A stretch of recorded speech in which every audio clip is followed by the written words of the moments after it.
Are going to be talking all about the 3 ways to pivot your life or your business. 3 ways to pivot your life or your business. And this pivot, which we've done a lot of in the last year, can feel hard. It's change, right? And change is hard. But what if the perspective of change turned to a leap of faith? I don't know that it becomes easier, but it becomes more intentional because it relies on Him versus relying on you and your own might.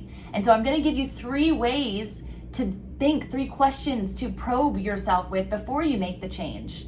And oftentimes there are the moments of taking pause to reflect, but we're moving so fast that change can feel so uncomfortable. It can rub you in the wrong way. And so right now, today, I want you to take a moment and reflect on the changes that are happening, or maybe the leaps of faith that you need to take.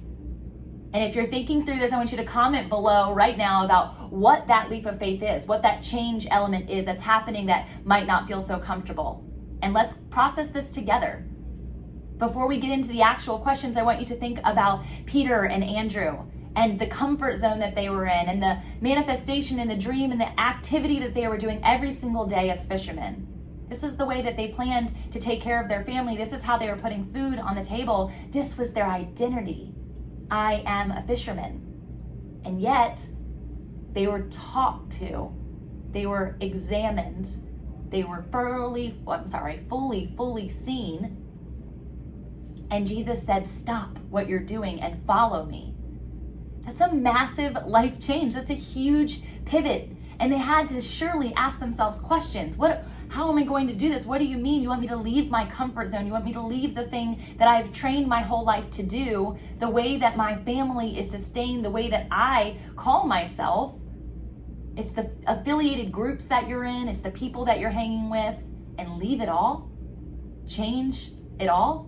Right now, my membership program of Core Creatives that has been just a true heartbeat of the entire momentum of the business that I've cultivated. It's shifting and it's changing and it feels uncomfortable, and I can sense even in the community that there's a little bit of pushback because we're going from an experience that's been in person to bringing it virtual so we can connect with people across the nation and across the globe as I come into community with more women, and I'm so grateful for it and I want them to be a part of the journey.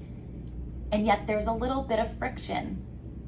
And I've had to probe myself with these very questions, and they're same questions that you can ask yourself now, and it doesn't have to be business oriented. It could be just a change in your life. But don't look at it as the difficult change of your own might or the uncomfortability, but instead a leap of faith by Him. So here's your 3 questions. First, is this for the betterment of the collective? Is the whole going to be affected in a positive way? Because if it's me-centered, we know that it fails. But if it's we-centered, we know that it'll thrive. And that's exactly what Jesus was calling Peter and Andrew to do. Stop focusing on the me. Stop focusing on only your home. What about the greater impact? And that leads us to number 2. How, or does it lean into your deepest why, your biggest why? It's a hard question because pivots and change, especially when they're me-centered, can make you stand in a place of greed, fleshly incompetency, right? There's so much more that's coming into play. But if you go back and you zoom back to that 50,000 foot lens and you really take a look, does this change step into that deeper reasoning, the thing that wakes me up in the morning, the thing that ignites me, the very reason in which I know I'm purposed? Are you just meant to be a fisherman? Or are you meant to be a fisher of men? Last question, number 3, is how will it enhance my overall well-being? That is a me-centered question, but the very next level to that, my overall well-being, the well-being of my family, the well-being of my team, the well-being of my community, the well-being of my client. All of these questions, 3 in total, come to a final answer. Either it's a yes or it's a no. If there's an I see, a maybe, it's okay.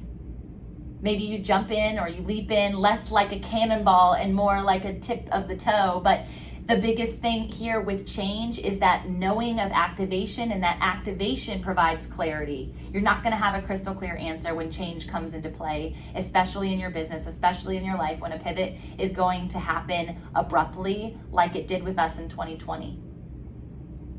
So be okay with change, be okay with taking the leap of faith, but make sure that it has a centering of the deepest why, the bigger why, the reason that you're here, your greater purpose. And like Peter and Andrew, becoming into the yes that God is calling you to.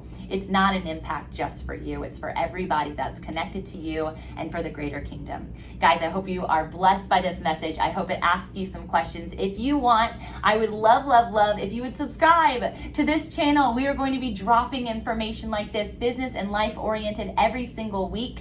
And if you're watching this somewhere else, it's because you need to go over to YouTube. Let's bring up the subscribers, let's bring up the fan, and let's enjoy community and change together. See you later.